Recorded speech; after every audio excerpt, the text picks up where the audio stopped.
Good morning friends. आज का हमारा टॉपिक है क्लिनिकल टॉक्सिकोलॉजी और इस वीडियो में हम लोग देखेंगे क्लिनिकल टॉक्सिकोलॉजी का मतलब क्या है और कैसे ये हो सकती है, कौन से कॉन्सिक्वेंसेस होते हैं, कौन कौन से जो सब्सटेंस है जो कि टॉक्सिसिटी कॉज कर सकते हैं और उनके एंटीडोट्स, मतलब हम लोग कैसे इसको मैनेज कर सकते हैं, कौन सा एंटीडोट दे सकते हैं, एंटीडोट देने से हम लोग पहले क्या थेरेपी दे सकते हैं, ये सारी चीज़ें हम लोग इस वीडियो में देखेंगे।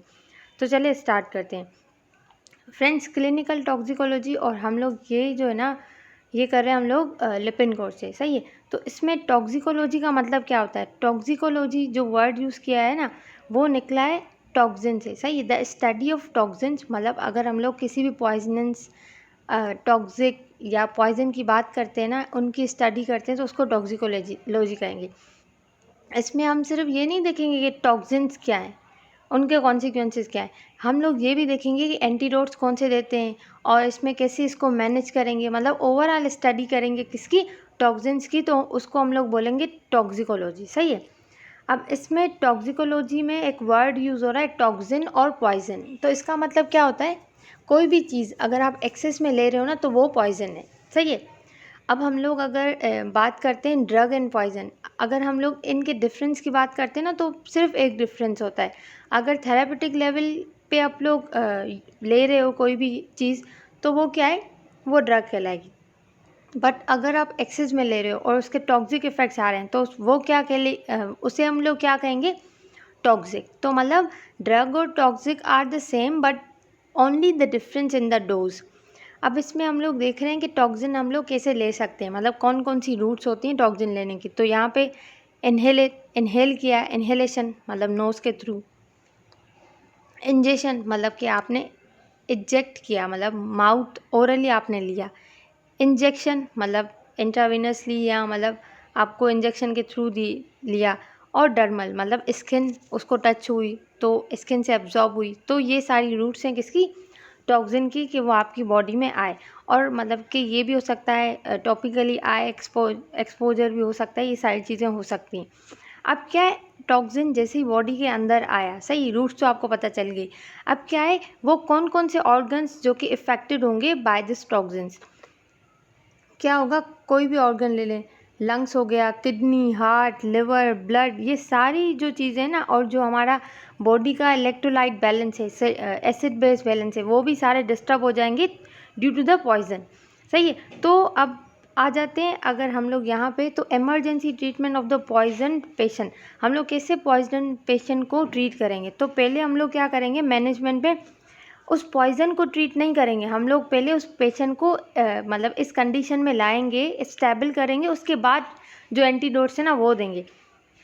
तो जैसे ही पेशेंट इमरजेंसी में आता है ना, तो आप एयरवेज चेक करते हो, ब्रीथिंग रेट चेक करोगे, सर्कुलेशन चेक करोगे, और उसका बीपी लेवल चेक करोगे, अप एंड डाउन तो नहीं है, हार्ट रेट चेक करोगे, ब्रीथिंग चेक करोगे, और बॉडी टेम्परेचर चेक करोगे।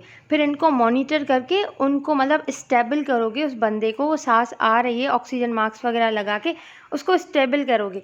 उसके बाद आप है ना ब्लड लेवल चेक करोगे कि इसमें कौन कौन सा पॉइजन है। एसिडामिनोफेन मतलब जो मोस्ट कॉमनली लेती है ना, या लेते हैं बंदे, तो वो क्या होता है, एसिडामिनोफेन टॉक्सिसिटी हो सकती है, या सैलिसाइलिक एसिड उसकी टॉक्सिसिटी हो सकती है, सैलिसाइलेट जिसको बोलते हैं, उनका ब्लड लेवल चेक करेंगे।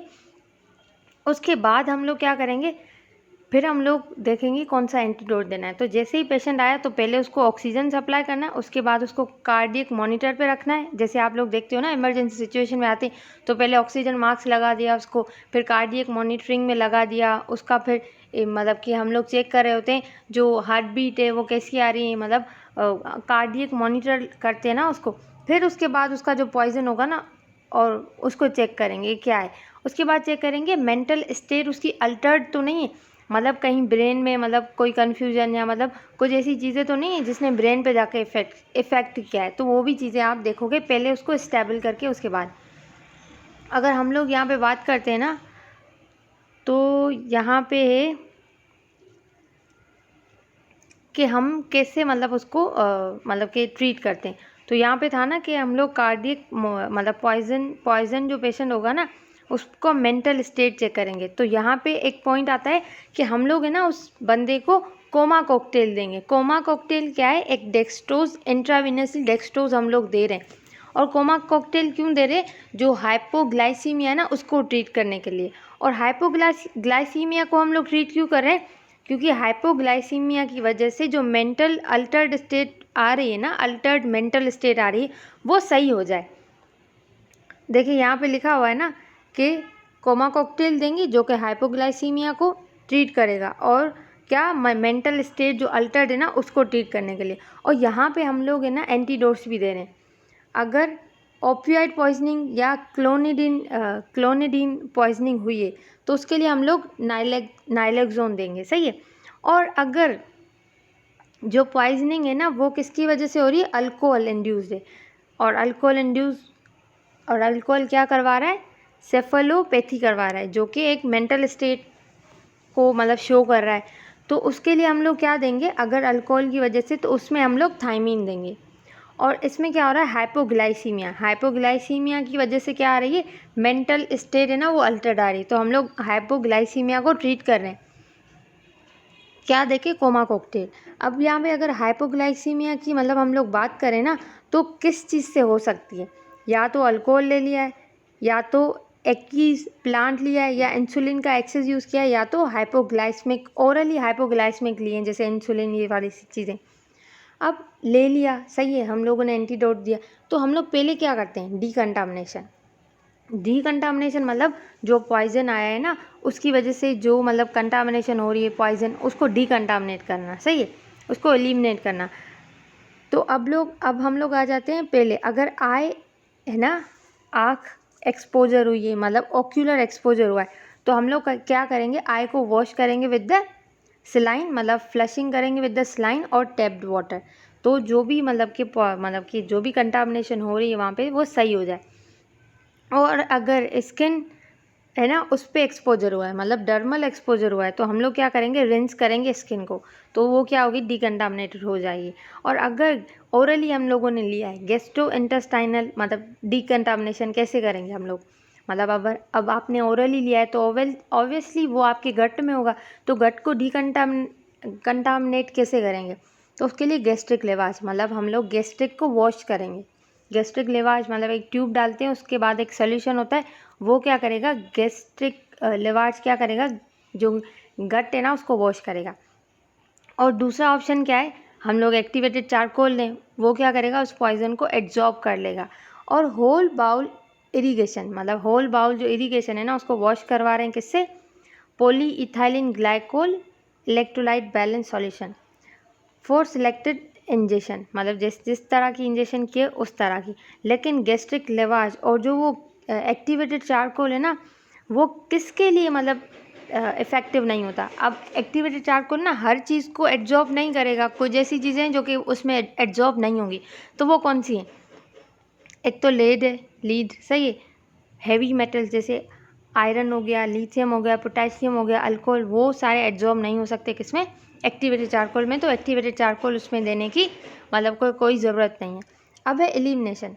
अब डिकंटामिनेशन वगैरह का हो गया, अब क्या हुआ? आपने जैसे पॉइजन ओरली लिया है वो एब्जॉर्ब हो गया है, मतलब एब्जॉर्ब हो गया है ब्लड में, तो फिर उसकी एलिमिनेशन कैसे इन्हेंस करेंगे? तो उसके 3 मेथड्स होते हैं। एक तो हीमोडायलिसिस है, यूरिन अल्कलिनाइजेशन है, तो हम लोग एक एक करके उसको देखते हैं। अगर हीमोडायलिसिस की बात करें तो इसमें क्या होगा? हम लोग ब्लड को प्यूरिफाई करेंगे, जो टॉक्सिन है ना उनसे फ्री करेंगे ब्लड को, इसीलिए हम लोग क्या करें? हीमोडायलिसिस। लेकिन हीमोडायलिसिस में सब में नहीं करेंगे, उसमें भी चेक करेंगे कि प्रोटीन जो बाइंडिंग है ना वो लो हो, और जो मतलब वॉल्यूम ऑफ डिस्ट्रीब्यूशन, मतलब जो टॉक्सिन है ना वो ब्लड में ही हो, ऐसा नहीं वो टिश्यू में डिस्ट्रीब्यूट हो गए हो। तो लो वॉल्यूम ऑफ डिस्ट्रीब्यूशन होना चाहिए और लो मोलिकुलर वेट होना चाहिए, ताकि वो मशीन उसको ले सके। The elimination of some medication toxins may be enhanced by the haemodialysis, but certain properties should meet ना, ये वाली low protein binding, small volume of distribution and low molecular weight. And और दूसरा क्या है? वाटर सॉल्युबिलिटी, टॉक्सिन जो है ना वो वाटर सॉल्युबल हो। पर कुछ मेडिकेशन जो कि हम लोग रिमूव करते हैं बाय हीमोडायलिसिस, वो कौन सी है? मिथेनॉल और इथाइलिन ग्लाइकोल, सेलिसाइलेट, थियोफाइलिन, फिनोबार्बिटर और लिथियम, ये सारी चीज़ें हम लोग कैसे, हीमोडायलिसिस से इसको क्या कर सकते हैं, बॉडी से एलिमिनेट कर सकते हैं। और जो दूसरा मेथड है वो है यूरिनरी अल्कलिनाइजेशन। यूरिनरी अल्कलिनाइजेशन में क्या होगा, जो हमारा यूरिन है ना उसको हम लोग अल्कलाइन करेंगे, मतलब उसकी पीएच को हम लोग इंक्रीज़ करेंगे। जैसे ही हम लोग उसको बेसिक करते हैं, पीएच इंक्रीज़ करते हैं, जो एसिडिक ड्रग्स है ना वो आयोनाइज हो जाती हैं। और हमें पता है जो आयोनाइज है ना वो तो एलिमिनेट होंगी, तो वो जो हमारी किडनी है ना उसके थ्रू एलिमिनेट हो जाती है। तो इसमें हम लोग क्या करते हैं, इंट्रावीनसली बाइकार्बोनेट्स देते हैं। जैसे ही सोडियम बाइकार्बोनेट दिया तो ड्रग जो एसिडिक है, मतलब जैसे सेलिसाइलेट है और है ना फिनोबार्बिटल, ये क्या एसिडिक ड्रग्स हैं। बट जब हम लोग इंट्रावीनसली सोडियम बाइकार्बोनेट देते हैं तो ये एसिडिक ड्रग्स क्या करती हैं, बेसिक मीडियम देख के वहाँ पे आयोनाइज्ड हो जाती हैं। आयोनाइज्ड होंगी फिर क्या होंगी, यूरिन के थ्रू पास आउट हो जाएंगी। तो इससे क्या होगा, यूरिन की पीएच इंक्रीज़ होगी। लेकिन हम लोग को ये ख्याल रखना है कि जो यूरिन की पीएच है ना वो भले 7.5 से 8 तक आ जाए, बट जो सीरम पीएच है ना वो एक्सीड ना करे 7.55 से ज़्यादा। हमें पता है अगर एक्सीड करेगी पीएच तो कौन कौन से कॉन्सिक्वेंसेस हो सकते हैं, तो इसीलिए हम लोग पीएच को इतना ज़्यादा इंक्रीज़ नहीं करेंगे, सीरम मतलब ब्लड की पीएच को इतना ज़्यादा इंक्रीज़ नहीं करने देंगे। तीसरा मेथड एलिमिनेशन क्या क्या है, मल्टीपल डोज एक्टिवेटेड चारकोल, मतलब हम लोग चारकोल जो है ना उसके मल्टीपल डोजेज देंगे। अब फॉर एग्जांपल हम लोगों ने ना चारकोल दिया, एक्टिवेटेड चारकोल दिया, तो वो क्या करेगा, मतलब मल्टीपल डोज दी, एक डोज दिया, दूसरा डोज दिया, तो वो क्या करेगा, एलिमिनेशन जो ड्रग की है ना वो इंक्रीज़ करेगा। कैसे, फॉर एग्जांपल आपने कोई ड्रग दिए, वो मतलब ओरली दी, अब वो एब्जॉर्ब हो रही, सही है। आप मल्टीपल डोज हो गए, एक डोज दिया एक्टिवेटेड चारकोल का, दूसरा दिया, तीसरा दिया, तो इससे क्या होगा, एक ग्रेडियंट है ना वो क्रिएट हो जाएगा। और आपको पता है जो गट का ल्यूमेन है वहाँ पे एक ग्रेडियंट क्रिएट हो जाएगा। और आपको पता है जो ड्रग है ना वो हायर कंसंट्रेशन से लो कंसंट्रेशन की तरफ मूव करती है। अब एक्टिवेटेड चारकोल के मल्टीपल डोज दिए तो चारकोल के पास ड्रग तो नहीं है, वहाँ पे क्या है, लो कंसंट्रेशन है, ड्रग कहाँ जा रही, ब्लड में, तो वो क्या होगी, फ्लो बैक होगी ड्रग। जो ऑलरेडी एब्जॉर्ब ड्रग है ना वो क्रॉस बैक होगी गट में और वो एब्जॉर्ब हो जाएगी एक्टिवेटेड चारकोल में, क्योंकि एक्टिवेटेड चारकोल में ड्रग का कंसंट्रेशन नहीं था, वहाँ पे ड्रग लो कंसंट्रेशन में, ब्लड में हाई, तो ब्लड से फिर वो वापस कहाँ जा रही है, एक्टिवेटेड चारकोल की तरफ, कि वो वहाँ पे एब्जॉर्ब हो जाए। और जैसे ही वो एब्जॉर्ब होगी फिर एक्टिवेटेड चारकोल क्या करेगा, उसको एलिमिनेट करवा देगा। इन एडिशन एक्टिवेटेड चारकोल और एक्टिवेटेड चारकोल ब्लॉक भी करेगा री एब्जॉर्प्शन ऑफ द मेडिकेशन, जो कि दैट अंडरगोज एंटीरोहेपाटिक रीसर्कुलेशन। एंटीरोहेपाटिक रीसर्कुलेशन क्या होता है, ड्रग है ना हमारी गट से जाती है लिवर में, सही है, फिर लिवर से फिर गट पे आती है, सही है। तो ये जो रीसर्कुलेशन है ना, पहले गई मतलब कि हेपाटिक सर्कुल मतलब लिवर के पास गई, लिवर के बाद फिर गट में आ रही, तो ये क्या डबल सर्कुलेशन हो रही। तो ये ड्रग की जो डबल सर्कुलेशन है ना, रीएब्जॉर्प्शन, उसको भी ब्लॉक कर देता है, सच एज फिनाटोइन, उसकी भी मतलब ये जो रीएब्जॉर्प्शन है ना, एब्जॉर्प्शन को डिक्रीज़ कर देगा बाय एब्जॉर्बिंग, मतलब वो सब्सटेंस अब आ गया एक्टिवेटेड चारकोल के पास, वो उसको छोड़ेगा ही नहीं, एलिमिनेट करवाएगा। लेकिन एक्टिवेटेड चारकोल लेने के बाद बाउल से ना साउंड्स आते हैं, सही है, bowel sound must be present prior to each active charcoal dose to ensure movement of the gut GI tract and prevent obstruction. मतलब आपने एक डोज दिया, आप है ना बाउल की साउंड देखोगे, वाकई मतलब चल रहा है, मतलब वो क्या है, जो कि जीआई है ना वो मूवमेंट में है, सही है, कोई ऑब्स्ट्रक्शन नहीं हो रही। इसीलिए ये क्यों इम्पॉर्टेंट है, क्योंकि अगर आप लोग ये मॉनिटर नहीं कर रहे हो और आप एक्टिवेटेड चारकोल ले रहे हो तो वो गट को ब्लॉक कर सकता है, और ब्लॉकेज की वजह से भी बहुत बुरे कॉन्सिक्वेंसेज आ सकते हैं, तो ये भी चेक करना है। अब हम लोग आ जाते हैं कौन सी ड्रग्स, कौन से टॉक्सिन से और उसके लिए कौन से एंटीडोट्स देंगे। अगर हम लोग बात करते हैं एसिडामिनोफेन, तो हमें पता है ये ड्रग है, एज अ पेन किलर हम लोग यूज़ करते हैं, लेकिन अगर इसका हाई अमाउंट यूज़ किया है ना तो उससे मतलब कि कौन कौन से कॉन्सिक्वेंसेस हो सकते हैं, और इसके हाई डोज में फिर हम लोग इसका एंटीडोट क्या देंगे। अब एसिडामिनोफेन है ना वो प्रोड्यूस करती है टॉक्सिन, सही है, और एसिडामिनोफेन पहले मेटाबोलाइज होगी और फिर वो मतलब कि जो मेटाबोलाइट्स है ना वो टॉक्सिक होते हैं। तो उसके लिए हम लोग अगर हम लोग वैसे थेराप्यूटिक डोज में लेते हैं ना तो ये टॉक्सिन तब भी बनते हैं, लेकिन वो बहुत ही कम अमाउंट में बनते हैं, और इन टॉक्सिन को ना न्यूट्रलाइज करने के लिए एक सिस्टम होता है जो कि ग्लूटाथायोन है, इसको क्या करता है, न्यूट्रलाइज कर देता है। तो इससे वो जो टॉक्सिक इफेक्ट है ना इसके नहीं आते अगर हम लोग नॉर्मल डोजेज में ले रहे हैं। बट अब हम लोग अगर किसी ने इसको एक्सेस में ले लिया है तो ग्लूटाथायोन का मैकेनिज्म तो आएगा यहाँ पे, लेकिन क्या होगा, वो इतने अमाउंट में ग्लूटाथायोन नहीं होगा कि इसको इतना डिटॉक्सिफाई करे। तो उसके बाद हमें मतलब ये कॉन्सिक्वेंसेस आ जाते हैं, लिवर फेलियर की तरफ चला जाता है, ये सारे कॉन्सिक्वेंसेस। अब क्या है, एसिटामिनोफेन प्रोड्यूस टॉक्सिन्स। तो किस मेथड से ये टॉक्सिन्स को प्रोड्यूस करता है? सल्फेशन और ग्लूकोरोनाइडेशन और दूसरा है एन हाइड्रोक्सिलेशन। ये तीनों मेथड्स हैं जिससे ये मेटाबलाइज होता है।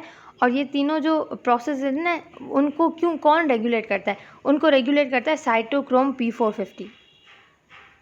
साइटोक्रोम P450 इसको रेगुलेट कर रहा है, सही है। When the toxic amount of the acetaminophen is ingested, मतलब जैसे इंजेस्ट किया है, द फर्स्ट टू प्रोसेसेस, मतलब 2 प्रोसेस होंगे, मोर जो एसिटामिनोफेन है ना वो मेटाबलाइज होगा बाय साइटोक्रोम P450 और क्या होगा, हेपाटिक टॉक्सिक मेटाबोलाइट्स बनाएगा। और वो कौन सा है? N acetyl P benzo quinone amide, जिसको हम लोग NAPQI भी बोल रहे हैं, सही। ये क्या है? हेपाटिक टॉक्सिक है जो कि लिवर को डैमेज करा है। अगर हम लोग थेरापेटिक डोज की बात करें एसिटामिनोफेन की, इंजेस्ट किया, लिवर ने जनरेट किया ग्लूटाथायोन विच डिटॉक्सिफाई, जो डिटॉक्सिफाई करेगा इस टॉक्सिन को। बट अगर आप ओवरडोज में ले रहे हो तो ग्लूटाथायोन डिप्लीकेट हो जाएगा, मतलब ग्लूटाथायोन तो कम है ना लेवल में, तो क्या होगा, living that metabolite to produce toxic effect. अब जो दूसरे मेटाबोलाइट्स रह गए हैं जिसको डिटॉक्सिफाई नहीं हुए तो वो टॉक्सिसिटी प्रोड्यूस करेंगे। तो इनकी जो टॉक्सिसिटी प्रोड्यूस होती है ना उसके 4 फेजेज है, हम लोग आगे की स्लाइड्स में वो देखेंगे। अब देखते हैं एंटीडोट। जो हम लोग एंटीडोट देते हैं ना एन एसिटाइलसिस्टीन, उसके क्या काम है? वो इनिशियली क्या करेगा, वो एक्ट करेगा as a precursor for the glutathione, मतलब या तो एज अ ग्लूटाथायोन का प्रीकर्सर, उससे ग्लूटाथायोन बनेगा और डिटॉक्सिफाई करेगा वो टॉक्सिन को, या तो क्या करेगा, वो ग्लूटाथायोन सब्सटीट्यूट बन जाएगा, मतलब ग्लूटाथायोन की तरह काम करेगा।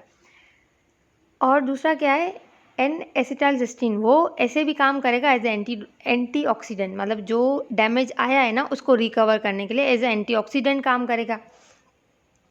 ये जो हम लोग ले रहे हैं ना एन एसिटाइलसिस्टीन, वो इनिशियली मतलब बेस्ट काम कब करेगा, जब टॉक्सिन को लिए हुए 8 to 10 आवर्स हुए। और क्यों करेगा ये मैं आपको आगे की स्लाइड में समझाती हूँ, क्योंकि वहाँ पे एक मतलब कि चार्ट है तो उसके थ्रू मैं आपको समझाती हूँ कि कैसे पोस्ट इंजेक्शन। अब क्या है, अब मतलब हमारे पास एक चार्ट है, नेमोग्राफ है, उसको देख के मैं आपको समझाती हूँ कि ये क्या है। Which is based on the, मतलब ये जो नेमोग्राफ है ना वो क्या बता रहा है, इंजेक्शन मतलब आपने इंजेक्ट किया और कितना लेवल बॉडी में आ रहा है और किस टाइम पे एसिटामिनोफेन लेवल ज़्यादा आ रहा है और कौन से कॉन्सिक्वेंसेस वो कॉज कर रहा है। तो आगे देखते हैं हम लोग, ये है चार्ट, सही है, जो हम लोग नेमोग्राफ कहते हैं। इसमें यहाँ पे कंसंट्रेशन, अगर यहाँ हम बात करते हैं ना, यहाँ है कंसंट्रेशन, सही है, और यहाँ है आवर्स आफ्टर इंजेक्शन, मतलब टाइम। अगर हम लोग देखते हैं ना 4 आवर्स आफ्टर इंजेक्शन, तो लेवल क्या है, सबसे हाई है इसका और हेपाटिक टॉक्सिसिटी कॉज करेगा। अगर हम लोग 8 आवर्स की बात करते हैं ना, 8 आवर्स, तो भी क्या है, हेपाटिक टॉक्सिसिटी कॉज करेगा। लेकिन हम लोग अगर 12 आवर्स की बात करते हैं ना, तो उसमें जो टॉक्सिक लेवल है उसका कम होता जा रहा है, विद द टाइम उसका लेवल कम होता जा रहा है। इसीलिए कह रहे थे कि अगर मतलब टॉक्सिन लेने के 8 या 10 आवर्स के बीच में आपने लिया तो वो क्या करेगा, बेस्ट एक्ट करेगा, क्योंकि टॉक्सिन हाई लेवल पे और वो जाके डिटॉक्सिफाई कर देगा उसको और लिवर इतना डैमेज नहीं होगा। तो इसीलिए हम लोग कह रहे थे 8 to 10 आवर्स आफ्टर इंजेक्शन हम लोग को एंटीडोट दे देना चाहिए, सही है। अगर उससे पहले दे रहे हैं दैट्स वेरी नाइस, मतलब वेरी गुड। लेकिन अगर हम लोग इतनी जल्दी नहीं दे पा रहे ना, फिर भी 8 to 10 आवर्स के बाद हमें दे देना चाहिए। अब हम लोग जो नेक्स्ट था उसमें था कि 4 फेजेस हैं जिससे एसिटामिनोफेन क्या करेगा, मतलब कि इफ़ेक्ट्स दिखाएगा। अगर फेज़ 1 की बात करते हैं, एसिटामिनोफेन को खाए हुए 0 से 24 आवर्स हुए हैं, सही है। अभी मतलब एक दिन की बात करते हैं तो लॉस ऑफ एपेटाइट, भूख नहीं लगेगी, नोजिया, वोमिटिंग और मलेज, मतलब क्या होगा, थकावट सी फील होगी, ऐसी फेज़ 1 में। अगर फेज़ 2 की बात करते हैं, 1 दिन से 72 आवर्स, मतलब 1.5 दिन हो गया है, सही है, 1 दिन से 2.5 मतलब कि 2 से ढाई हो गए हैं, सही है, मतलब 24 घंटे से लेके 72 आवर्स हो गए, तो क्या होगा, एब्डोमिनल पेन होगा, दूसरे सारे कॉन्सिक्वेंसेज आएंगे, और जो लिवर एंजाइम्स है ना वो इंक्रीज़ हो जाएंगे, क्योंकि लिवर में डैमेज आ गया है। अब क्या है, फेज़ 3 की बात करते हैं हम लोग। फेज़ 3 में क्या होगा, मतलब कि 72 आवर्स से 96 आवर्स हो गए, तो लिवर नेक्रोसिस की तरफ जाएगा, मतलब लिवर जो सेल्स है ना वो डेड होना शुरू हो जाएंगे। और हमें पता है लिवर मतलब कि हमारे जो हीमोग्लोबिन वगैरह है उसको क्या करता है, मतलब कि सब जो फंक्शन है ना वो कौन परफॉर्म कर रहा होता है, लिवर। और लिवर ही नेक्रोसिस की तरफ आ रहा है, तो वैसे ये सारी जॉइंटिस होना ये सारा कॉमन है। एन्सेफेलोपैथी होगी, रीनल फेलियर और डेथ भी हो सकती है अगर आपने मैनेज नहीं किया है 3 फेज़ तक भी। 4 फेज़ में क्या हुआ, आप मैनेज कर रहे हो तो मतलब 4 डेज से ज़्यादा या 2 वीक्स तक क्या होगा, कंप्लीट रिजोल्यूशन ऑफ सिम्टम्स, मतलब सिम्टम्स ख़त्म हो जाएंगे या तो ऑर्गन फेलियर की तरफ चला जाएगा। मतलब सिम्टम्स ख़त्म हो गया, आपने ट्रीट नहीं किया तो ऑर्गन फेलियर की तरफ भी जा सकता है अगर बंदा फेज़ 4 में आ गया है तो। अब चलते हैं अल्कोहल टॉक्सिकेशन, सही है, अल्कोहल, हाँ। अब क्या होता है, अल्कोहल जैसे ही आपने लिया ना तो वहाँ यहाँ पे मतलब अल्कोहल पहले कन्वर्ट हो जाता है फॉर्मल्डिहाइड में, सही है, फिर वो फॉर्मल्डिहाइड ना फिर वो कन्वर्ट हो जाता है फॉर्मिक एसिड में। अल्कोहल लिया, सही है, या इथाइलिन ग्लाइकोल लिया, वो दोनों कन्वर्ट हो जाते हैं किस में, अल्डिहाइड में, सही है। अब क्या होता है, फिर वो जो मिथेनॉल है ना वो मतलब जिसे अल्डिहाइड में कन्वर्ट हुआ फॉर्मल्डिहाइड में, फिर वो फॉर्मल्डिहाइड फॉर्मिक एसिड में कन्वर्ट होगा अगर मिथेनॉल की बात करते हैं, सही है। इन केस ऑफ मिथेनॉल, सही है, तो फॉर्मिक एसिड बनेगा एंड प्रोडक्ट। बट अगर हम लोग इथाइलिन ग्लाइकोल की बात करें तो उसमें जो एंड प्रोडक्ट है ना वो ग्लाइकोलिक और ग्लाइऑक्सिक या ऑक्जेलिक एसिड बनेगा, सही है। पर दोनों का जो एंटीडोट है ना वो फोमीपिजोल, वो इसका एंटीडोट है, सही है, जो कि इनहिबिट कर रहा है अल्कोहल डीहाइड्रोजिनेज को, सही। ये एक एंजाइम है जो कि कन्वर्ट कर रहा है किसको, मिथेनॉल को, किसमें, फॉर्मल्डिहाइड में, और इथाइलिन ग्लाइकोल को भी कन्वर्ट कर रहा है। दोनों को कन्वर्ट करने वाला एंजाइम क्या है, अल्कोहल डीहाइड्रोजिनेज। लेकिन अगर मिथेनॉल और इथेनॉल कन्वर्ट नहीं हो रहे तो वो इतने टॉक्सिक नहीं होते, लेकिन अगर वो कन्वर्ट हो रहे हैं तब टॉक्सिक होंगे, मतलब वो कन्वर्ट होके टॉक्सिक मेटाबोलाइट में कन्वर्ट हो रहे हैं। तो अगर वो कन्वर्ट हो रहे हैं तो टॉक्सिक है, अगर नहीं हो रहे तो वो टॉक्सिक नहीं है। It prevent the formation of the toxic metabolites and allow the presence of alcohol to be excreted by the kidney. अब क्या होता है, हीमोडायलिसिस इसको हम लोग यूटिलाइज़ कर सकते हैं कि जो इसके टॉक्सिक ब्लड में आए ना उसको रिमूव करने के लिए। दूसरा तो हम लोगों ने ये दे दिया, क्या है, फिमेपिजोल, जो कि इसका एंटीडोट है, वो दे दिया, मतलब कन्वर्जन से पहले इसके। In addition cofactors are administered to ensure the metabolism to non toxic metabolites जैसे फोलेट फॉर मिथेनॉल और thiamine for and pyridoxine for the ethylene glycol. या तो हम इसका एंटीडोट देंगे, सही है, कि अभी तक वो कन्वर्ट नहीं हुए, लेकिन अगर वो कन्वर्ट हो गए तो एंटीडोट देने का कोई फ़ायदा नहीं है।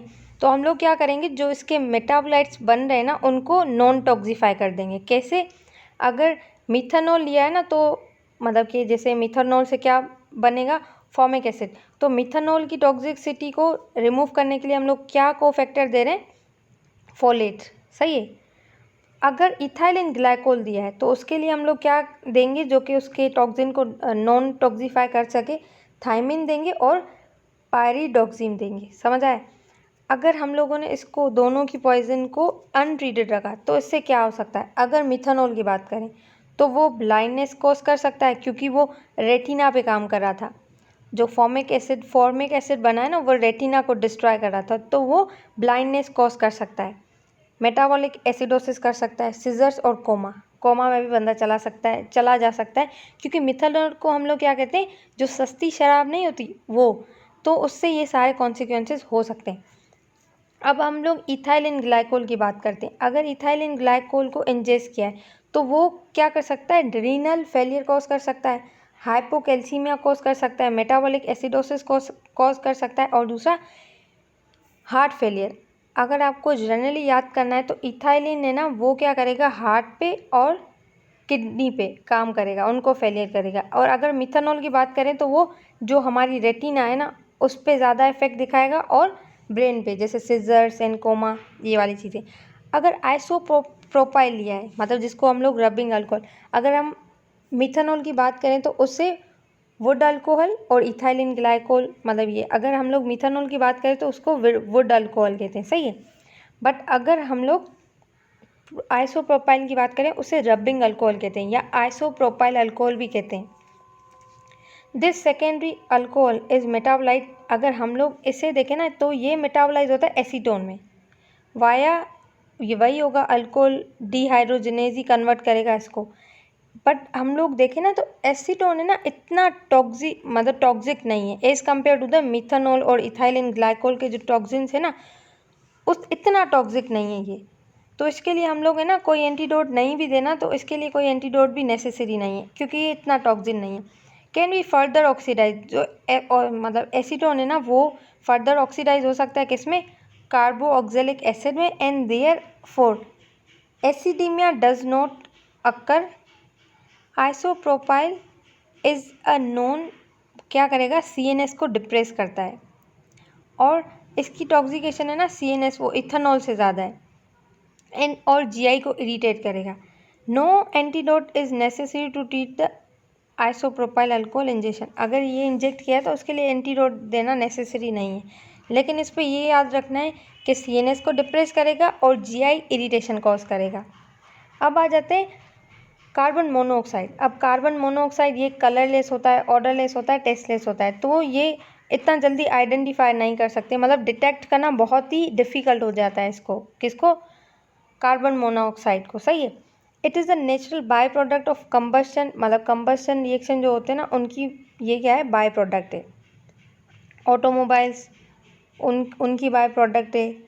तो ये फायर प्लेसेस जो हम लोग मतलब लकड़ियाँ जलाते हैं ना, स्टोव उस यूज़ करते हैं, गैसोलीन को यूज़ कर रहा है, और हीटर्स यूज़ कर रहा है, हाउस फ्लाइज, ये सारी उनमें से मतलब कि कार्बन मोनोऑक्साइड मिलता है।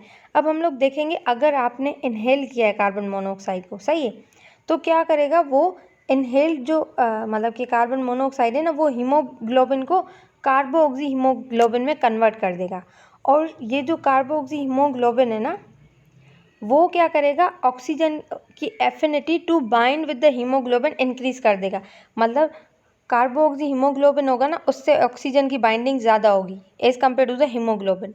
तो क्या करेगा, ये यहाँ पे लिखा भी है point, the binding affinity of the carbon monoxide to the haemoglobin is, मतलब कार्बन मोनोऑक्साइड इतना जल्दी हीमोग्लोबिन से बाइंड हो जाएगा as compare to the oxygen 230 to 270 times more, मतलब इतना इफेक्टिव। फिर क्या करेगा, जैसे ये बाइंड हुआ ना, ये ऑक्सीजन की affinity to the carboxy haemoglobin, उससे ऑक्सीजन की एफिनिटी को बढ़ा देगा। ऑक्सीजन इसके साथ बाइंड तो हो जाएगा, लेकिन मतलब कि एफिनिटी तो बढ़ गई, ऑक्सीजन बाइंड भी हो गए, लेकिन ऑक्सीजन पे डिटैच नहीं हो पाएगा, मतलब हमें ऑक्सीजन ब्लड में बाइंड होता है, फिर क्या होता है, वो ऑक्सीजन जाके टिश्यूज़ को सप्लाई होता है, लेकिन क्या होगा, टिश्यूज़ को सप्लाई नहीं होगा, क्योंकि लोडिंग तो हो गई ऑक्सीजन की, बट अनलोड नहीं होगा वो, मतलब वो टिश्यूज़ की तरफ नहीं जाएगा। अब टिश्यूज़ में नहीं जा रहा ऑक्सीजन, कार्बोक्सी हीमोग्लोबिन के साथ बाइंड है, सही है, तो जो ब्लड कलर और जो मतलब कि कलर होगा ना स्किन का, वो बहुत ही ब्राइट हो जाएगा कलर, लेकिन क्या होगा, टिश्यूज़ को ऑक्सीजन नहीं मिलेगी, तो टिश्यू डेथ की तरफ चले जा सकते हैं, और इससे डेथ भी हो सकती है, सही है। तो अब हम लोग देखते हैं, तो क्या होता है, greater than the oxygen, consequently even low concentration of the carbon monoxide in a air produce the sufficient level of the carboxy haemoglobin. In addition, bound carbon monoxide increases the hemoglobin affinity for oxygen at the other hemoglobin binding site, मतलब जो oxygen binding side है ना, उससे other than उस side, तो इसकी affinity बढ़ा देगा। This high affinity binding of the oxygen prevent the unloading of the oxygen, जो हम मैंने बात की, एट द टिश्यू, मतलब टिश्यूज़ में अनलोड नहीं होगा। Further reducing oxygen delivery, oxygen deliver नहीं होगा। The presence of the highly oxygenated blood produce the cherry red skin. Carbon monoxide toxicity can occur following inhale किया है या तो इंजेस्ट किया है, दोनों तरह से वो क्या होगा, मतलब कि इफेक्टिव होगा। The injection of the methylene chloride found in the paint, मतलब जो पेंट स्ट्रिपर्स नहीं होते वहाँ पे किसी बच्चे ने उसको खा लिया तो उसकी वजह से हो सकती है टॉक्सिसिटी। वन एब्जॉर्ब, मतलब जैसे ही वो एब्जॉर्ब हो गया ना तो वो क्या करेगा, वो लिवर जो एंजाइम्स है ना उसको मेटाबोलाइज कर देंगे। सही है, साइटोक्रोम P450 उसको मेटाबोलाइज कर देगा। किसको, मिथाइलिन क्लोराइड जो कि पेंट स्ट्रिप में ना, जैसे ही वो मतलब कि एब्जॉर्ब हुआ ना, फिर जो लिवर एंजाइम्स है ना उसको मेटाबोलाइज करेंगे। किसमें, कार्बन मोनोऑक्साइड। फिर वो वही काम करेगा जो कि कार्बन मोनोऑक्साइड काम कर रहा है। कौन, मिथाइलिन क्लोराइड कन्वर्ट हो जाएगा कार्बन मोनोऑक्साइड में। फिर कार्बन मोनोऑक्साइड क्या करेगा, बाइंड हो जाएगा हीमोग्लोबिन के साथ। तो जो सिम्टम्स होंगे ना कार्बन मोनोऑक्साइड के, वो क्या होंगे, वही हाइपोक्सिया, मतलब ऑक्सीजन नहीं आ रहा। अब ब्रेन और हार्ट को ऑक्सीजन का बहुत ही ज़्यादा अमाउंट चाहिए होता है। अगर ब्रेन और हार्ट को ऑक्सीजन नहीं मिला तो क्या हो सकता है, कोमा में बंदा जा सकता है, मतलब सिजर्स हो सकते हैं, कोमा हो सकता है और लास्ट में डेथ भी हो सकती है। सिजर्स, कोमा और डेथ। और इससे पहले क्या होगा, ब्रेन में लेथार्जी होगी, डिस्पीनिया, सांस लेने में मसला होगा, हेडेक होगा, ड्राउजीनेस, कन्फ्यूजन, ये पहले होगा। लेकिन अगर हाई एक्सपोजर होगा तो सीजर्स, कोमा एंड डेथ। अब इसकी मैनेजमेंट में हम लोग क्या कर सकते हैं, सिंपल मैनेजमेंट है। ऑक्सीजन की कमी हो रही तो आप 100% ऑक्सीजन को दोगे और हाइपरबैरिक चैम्बर है ना उसमें डाल दोगे पेशेंट को, हाइपरबैरिक चैम्बर में। क्यों, वहाँ पे प्रेशर ज़्यादा होगा ना तो ऑक्सीजन ज़्यादा से ज़्यादा अंदर जाएगी। और दूसरा आप क्या करोगे, नॉन रीब्रीथिंग फेस मास्क, मतलब जो फेस मास्क नहीं होते जो कि हॉस्पिटल में, मतलब कि जो पेशेंट है ना हॉस्पिटलाइज्ड होता है उसको ऑक्सीजन मास्क लगे होते हैं, तो ये वही मास्क है। सही है।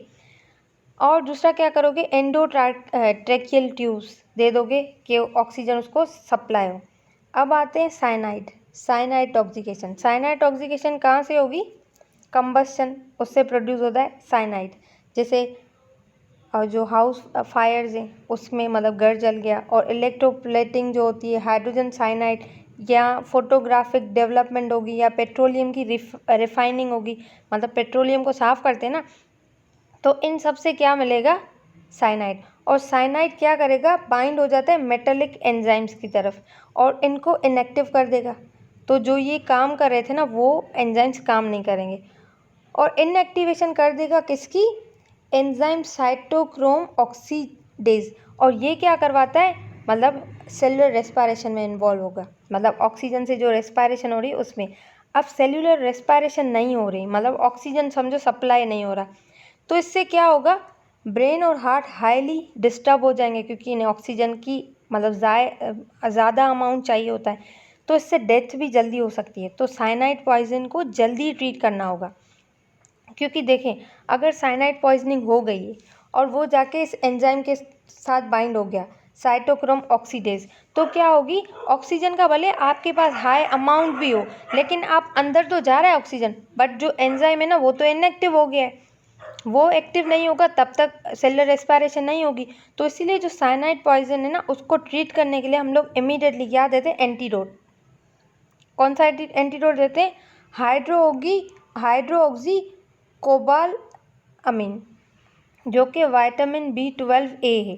हमें पता है विटामिन B12 क्या है, साइनोकोबालामिन, बट यहाँ पे लिखा है हाइड्रोक्सी कोबालामिन जो कि विटामिन B12A है, ए टाइप है। इंट्रावीनस ही हम लोग इसे देंगे और ये जाके बाइंड हो जाएगा साइनाइड से, और ये क्या प्रोड्यूस करेगा, साइनोकोबालामिन जो कि विटामिन B12 है और हमें पता है वो बॉडी के लिए बहुत अच्छा होता है।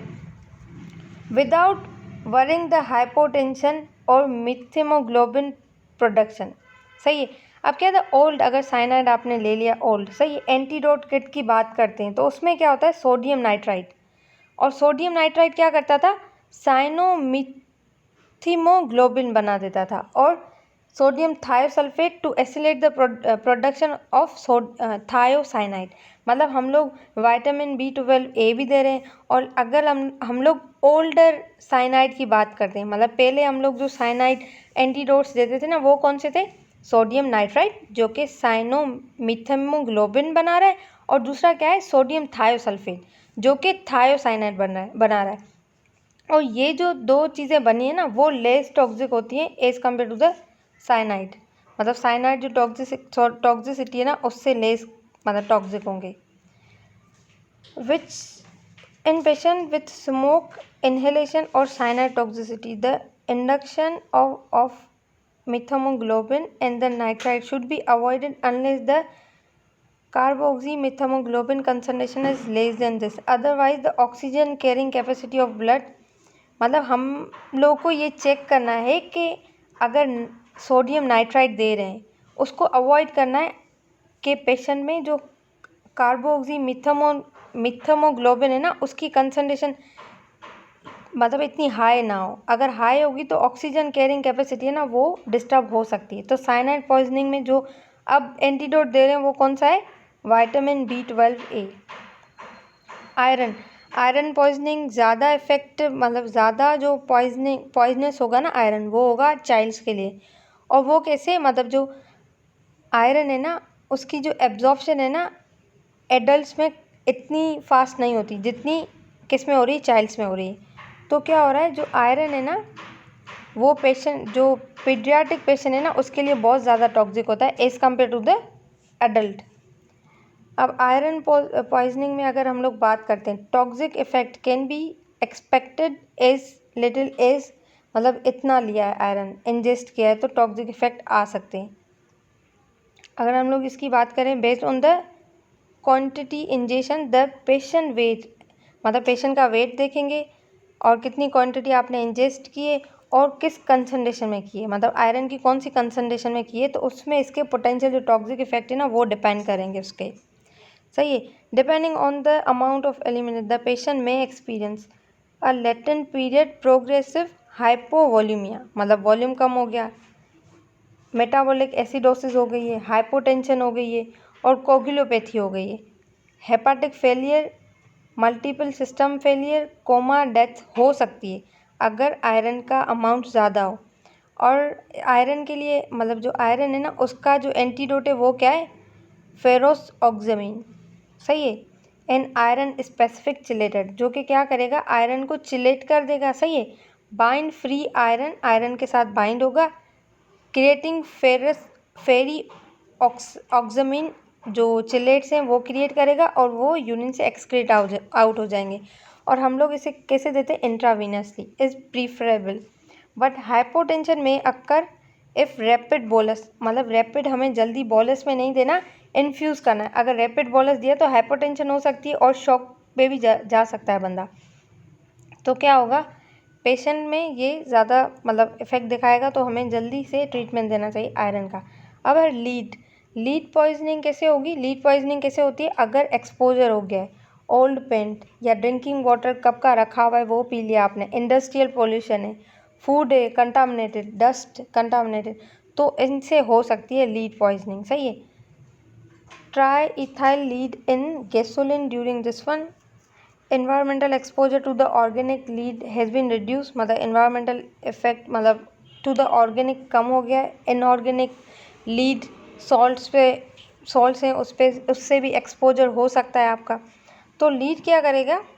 इनिशियली डिस्टर्ब सॉफ्ट जो टिश्यूज़ होंगे ना, इनऑर्गेनिक लीड ले लिया है तो सॉफ्ट टिश्यूज़, उसको उस पर वो मतलब कि पहले सॉफ्ट टिश्यूज़ में जाएगा, फिर उसकी रीडिस्ट्रीब्यूशन हो जाती है सॉफ्ट टिश्यूज से, कहाँ? बोन, टीथ और हेयर्स में, वहाँ पे वो जा सकता है। When lead make it's bond, अगर इसने बोन के साथ अपना पेयर बना दिया तो इट्स क्वाइट डिफ़िकल्ट कि वो बोन से निकल जाए जल्दी। सही है। एम्पेयर कर देगा न्यू बोन फॉर्मेशन, नई बोन्स नहीं बनेगी, और कैल्शियम डिपोजिशन ज़्यादा हो जाएगी बोन्स में, और इतनी ज़्यादा डिपोजिशन हो जाएगी कि एक्सरे में भी विजिबल होगी। Ingested lead is radio OPEC होगा तो रेडियोग्राफी में भी दिखेगा, अगर स्टमक में होगा या जीआई ट्रैक में अभी तक है तो वो रेडियोग्राफी में दिखेगा। हाफ लाइफ इसकी क्या होती है 1 to 2 मंथ, बट अगर बोन्स की बात करें तो वो 20 to 30 ईयर्स तक चलता है। और अगर क्रोनिक एक्सपोजर हुआ है ना तो सीरियस इफ़ेक्ट आ सकते हैं टिश्यूज़ में। अगर हम लोग लीड की बात करते हैं ना, लीड पॉइजनिंग की, तो डिफरेंट ऑर्गन्स पे इसका डिफरेंट इफेक्ट आएगा।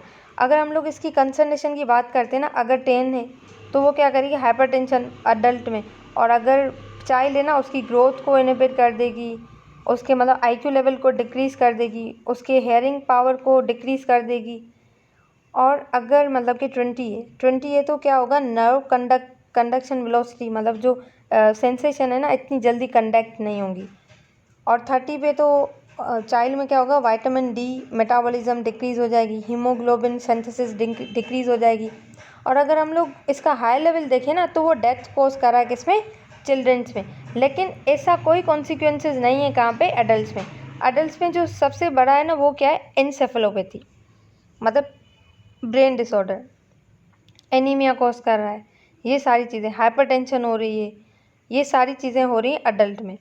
अब हम लोग आते हैं सीएनएस में इसके कौन से इफेक्ट आएंगे। अगर सीएनएस की तरफ लीड पॉइजनिंग आ गई तो एंसेफेलोपैथी होगी, कन्फ्यूजन होगी, इम्पेयर्ड मतलब फटीग होगा, इंसोम्निया नींद नहीं आएगी, और इम्पेयर्ड कंसंट्रेशन मतलब इतना ज़्यादा वो कॉन्सेंट्रेट नहीं कर पाएगा।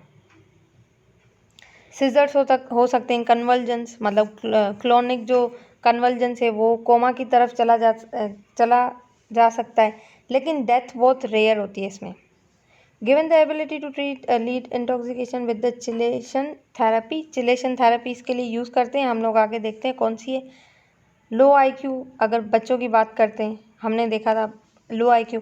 अब है गेस्ट्रो इंटेस्टाइनल में डिस्कम्फर्ट, कॉन्स्टिपेशन, डायरिया हो सकता है बट इतना ज़्यादा नहीं होता, ओकेजनली। वेयर इज़ अगर हाई कंसंट्रेशन में ले लिया तो पेनफुल जो गैस्ट्रिक स्पाज्म नहीं होता वो हो सकते हैं। अगर हम लोग ब्लड की बात करें तो इसमें ब्लड में क्या होगा, जो ब्लड सेल्स है ना वो नहीं बनेंगे, मतलब हीम नहीं बनेगा तो ब्लड नहीं बनेगा। हाइपोक्रोमिक ब्लड सेल्स हो जाएंगे और माइक्रोसाइटिक मतलब ब्लड सेल का जो साइज़ है वो कम हो जाएगा और क्रोम वो भी उसका कम हो जाएगा। Multiple chelator can be utilize in the treatment of the, इसमें जो हम लोग देते हैं ना वो है सक्सीमर, सही है, सक्सीमर देते हैं फॉर द ट्रीटमेंट। और सक्सीमर का नाम क्या है, डायमरकेप्टोसक्सेनिक एसिड। इसको हम लोग ओरली देते हैं जो कि चिलेटर है, और ये ट्रीटमेंट ऑफ चॉइस है, मतलब it best work for this, सही है। अब क्या होगा लीड के लिए सक्सीमर, बट अगर बहुत ज़्यादा पॉइजनिंग हो गई है, हाई लेवल में दिया है, मतलब 70 माइक्रो mg से भी ज़्यादा का अगर ले लिया है तो उससे क्या होगा, हम लोग को 2 ट्रीटमेंट देने पड़ेंगे पेरेंटली, ड्यूअल पेरेंटल ट्रीटमेंट, जिसमें क्या आ जाता है, डायमर कैप्ट्रोल जो कि हम लोग देंगे इंट्रामस्कुलरली, और दूसरा देंगे सोडियम डाइसल्फेट, वो हम लोग कैसे देंगे, इंट्रावीनसली, सही है। एक हम लोग दे रहे हैं इंट्रामस्कुलरली डायमर कैप्ट्रोल, और जो हम लोग दे रहे हैं इंट्रावीनसली वो क्या है, कैल्शियम डाई सोडियम एडिडेट, ये दे रहे हैं। डायमर कैप्ट्रोल है ना वो पीनट में पीनट जो ऑयल है ना उसमें सस्पेंडेड होता है, मतलब हम लोग उसको किस में दे रहे हैं, मतलब उसको इंट्रामस्कुलरली दे रहे हैं तो वो क्या होगा, सस्पेंशन है पीनट ऑयल में।